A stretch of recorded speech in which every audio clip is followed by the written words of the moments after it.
तो ज्ञान बिना गत नहीं है। ऐसे नहीं कहा जाता है दर्शन बिना गत नहीं है, ज्ञान बिना। तो ज्ञान चाहिए, ज्ञान का मतलब ये समझ।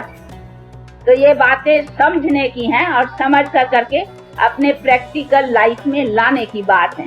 तो वो प्रैक्टिकल में कैसे लाएं और प्रैक्टिकल उसकी प्रैक्टिस कैसे करें, ये सभी सिखाया जाता है। यहाँ परिवार के परिवार हैं, ऐसे नहीं है कि बस नहीं, परिकुटुंब के कुटुंब है, फैमिलीज के फैमिलीज हैं जो अपना स्त्री पति बाल बच्चे सब अपनी जीवन को घर गृहस्थ में रह कर करके और कैसे अपने गृहस्थ को आश्रम अथवा गृहस्थ को धर्म कहा भी जाता है, नहीं गृहस्थ धर्म गृहस्थ आश्रम, लेकिन अभी आश्रम कहाँ है अभी धर्म कहाँ है।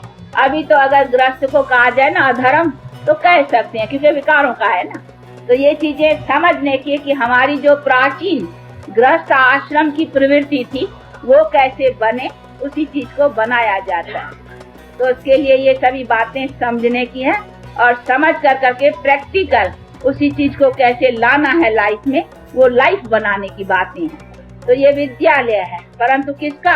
ईश्वर का, क्योंकि यहाँ पढ़ाने वाला स्वयं परम पिता परमात्मा स्वयं पढ़ा रहा है। हम सब स्टूडेंट्स हैं, हमको पढ़ाने वाला वो निराकार है जो बैठ कर करके पढ़ाता है और नॉलेज देता है कि कैसे हम अपने कर्म को, क्योंकि कर्म के गति को सवाए परमात्मा के और कोई समझा नहीं सकता है। मनुष्य तो सभी कर्म के चक्कर में है ना, वो तो सभी कर्म के भोग में है, इसीलिए जो चक्कर में है वो नहीं समझा सकेंगे, जो चक्कर से बाहर है वही तो समझा सकेगा ना। तो इसीलिए वो बाप जो कर्म के गति से बाहर है वो कभी न दुर्गति में आता है न उनको सदगति चाहिए, वो तो सदगति और दुर्गति से अलग है। बाकी हम मनुष्य दुर्गति में भी आए हैं, देखो पाप की दुनिया, तो देखो हम पाप में आ गए हैं ना। अभी हमको फिर पुण्य आत्मा बन कर करके और सदगति को प्राप्त करना है। कि सदगति और दुर्गति ये मनुष्य के कर्म का जो स्टेजेस हैं वो कैसे चलता है, ये सवाए उसी परम पिता परमात्मा के जो कर्म के इसी सभी अकर्म विकर्म खाते से अलग है, वो समझा सकता है कि कर्म का क्या स्टेजेस है। इसीलिए इसकी नॉलेज, इसका यथार्थ ज्ञान सवाए परमात्मा की और कोई दे नहीं सकता है। तो ये सभी जो बातें हैं वो सवाए उसके ही और कोई करा नहीं सकता है। ये मनुष्य की बात है ही नहीं, मनुष्यों को तो करना है ना। अभी हमको डॉक्टर बनना है तो हमको डॉक्टर जब मैं नहीं हूँ तब तो बनेगा ना, जो बना हुआ है वो हमको बनाएगा। बाकी ऐसे थोड़ी डॉक्टर ही डॉक्टर बनेगा, फिर तो बनने का क्वेश्चन नहीं है ना।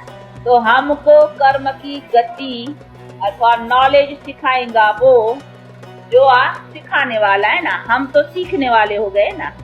हमको देवताएं भी ये ज्ञान नहीं सिखा सकते, क्योंकि जब भी देवताएं हैं तब तो फिर ज्ञान की देने की या लेने की जरूरत नहीं है।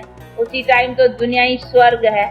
तो जब मनुष्य देवताएं हैं, पूरन जिसकी कंप्लीट स्टेज है, तब भी उनको ज्ञान देने की एक तो बात ही नहीं है और उनको भी देने का है ही नहीं। उनके पास भी ये कि तुम्हारे कर्म कैसा, क्योंकि उसी समय उन्हीं बातों की जानकारी रहने की जरूरत भी नहीं है और न रहती है न उनको देना पड़ता है। तो फिर बाकी जो मनुष्य पीछे है उनके पास ज्ञान कहाँ से आया? जिन्होंने ज्ञान से सिद्धि जो पाई उनके पास ही ज्ञान नहीं रहा। तो ज्ञान जो चीज है, जो समझ है, जिस चीज की हमको जरूरत है वो सवाए परमात्मा के और कोई दे नहीं सकता। तो पहली तो बुद्धि में ये चीज आई है।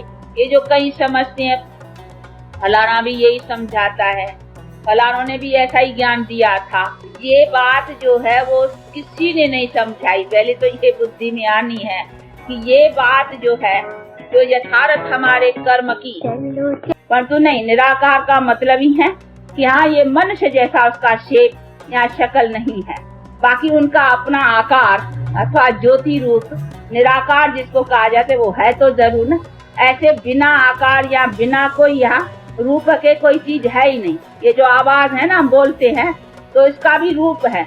अगर इसका रूप नहीं होता ना तो लंदन में बोलते हैं, गीत गाते हैं हम रेडियो के जरिए, यहाँ जो सुनते हैं तो नहीं तो सुन नहीं सकी।